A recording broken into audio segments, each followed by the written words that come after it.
What's up guys? DownShiftVinci here, nagbabalik.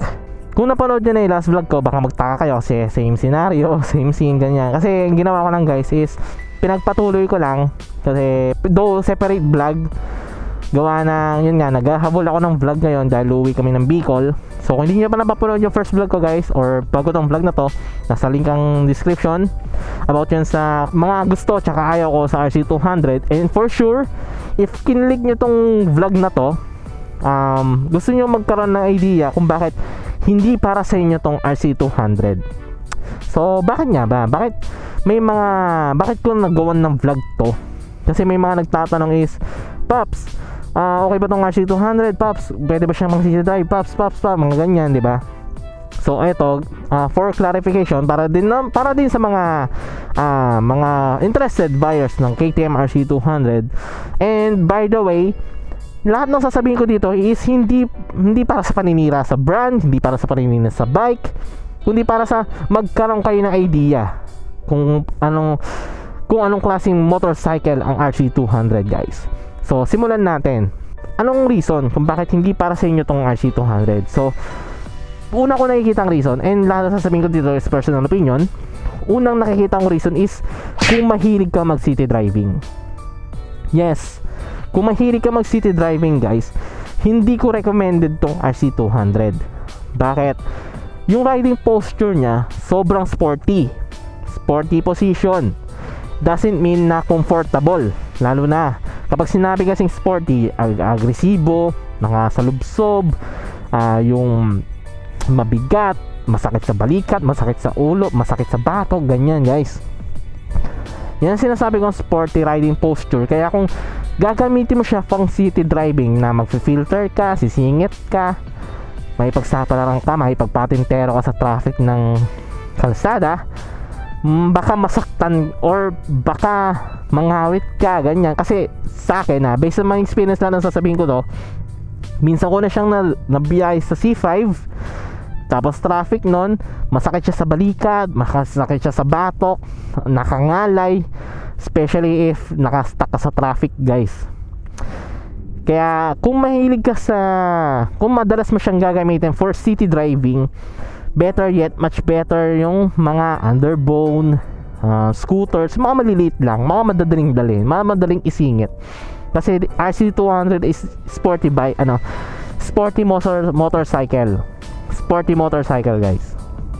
Hindi siya designed for city driving. Although pwede naman siya, yun nga lang, mag-tease ka. Kung mag-tease pogi or tease ganda, or mag-bound ka ng salontas. Kasi ako na nagsasabi, kaya bilib ako sa mga ibang rider na ginagamit itong mga ganitong klaseng motorcycle pang commute pang city drive Kaya bilib talaga ako sa kanya kasi hindi na mga yun. For sure, nafe-feel din nila yung nafe-feel ko, pero tinitiis na lang nila. So yan ang expect mo if gagamitin mo siya sa city driving.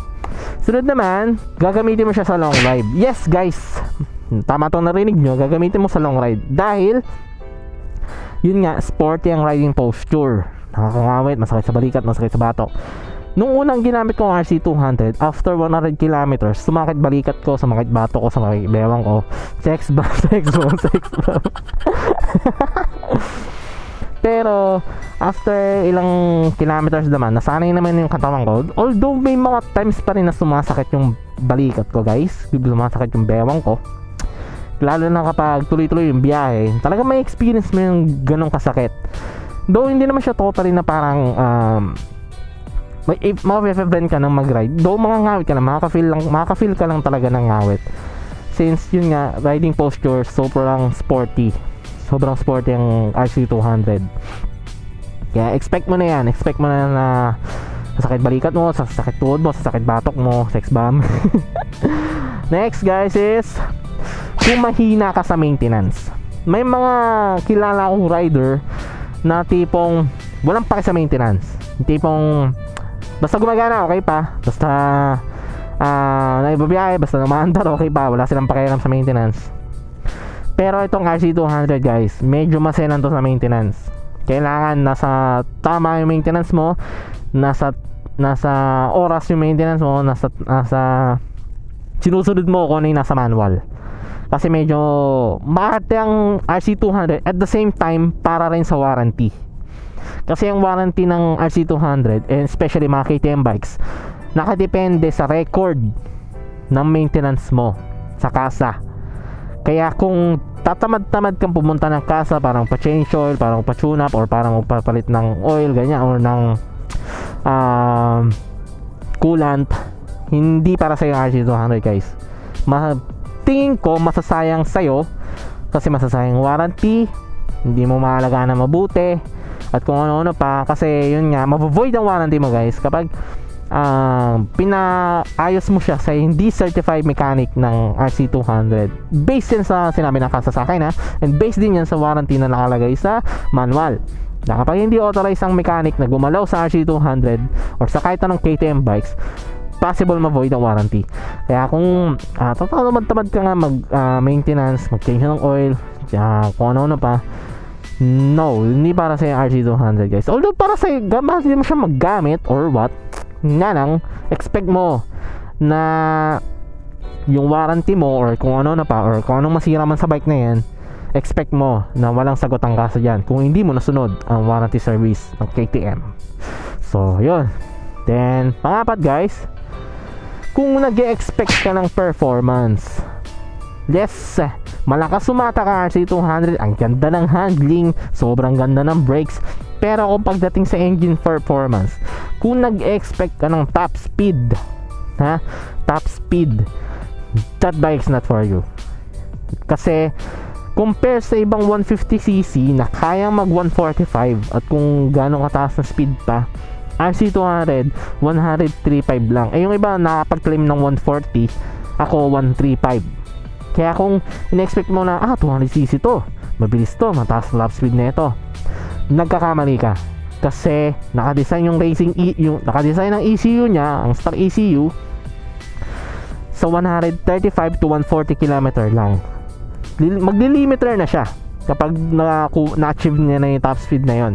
Hindi na siya angat, or more like bababa pa, kasi yun ang design ng bike.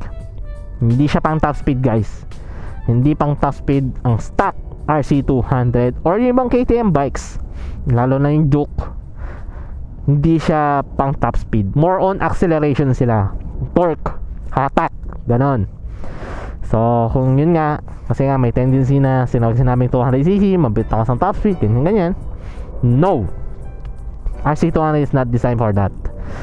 So yun. Then siguro pang last na to, kung may madadagdag pa kayo, comment nyo lang. Pero ito, last na to guys, kung madalas kang mag backride, kung may madalas kang i-backride. Kasi ako na nagsasabi sa'yo, magsasuffer yung backride mo guys. Kung hindi nyo pa nakilala si Casey, girlfriend ko, sumakay siya sa RC200, nagbiyahe kami ng Bacora, SM Bacor lang, mula dito sa amin hanggang SM Bacor, mga 15 kilometers lang yon or 10. Nangawit na siya, sumakit yung likod niya, tapos ang dulas din ng upuan, kaya pag nagpapabrake ako, sumasalub siya sa akin, napapadulas siya sa akin guys. Kaya ang nangyayari, kapag ginamit mo siya pang city driving, pang sundo, hatid sundo, or pang long ride, expect mo na yung magre-reklamo yung backride mo guys. Kasi hindi siya design for backride. Although pwede siya magkaroon ng backride, pwede siyang upuan ng backride, yun nga lang, hindi siya design for that.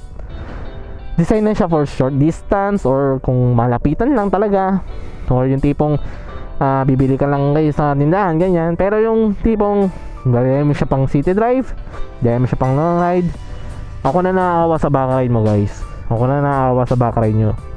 Kasi hindi siya design for RC200. So yun nga guys, sana naliwanagan kayo sa mga nasabi kong yan. Based na lahat sa experience ko. Kaya kung may na-experience pa kayo na tingin nyong hindi para to sa mga riders,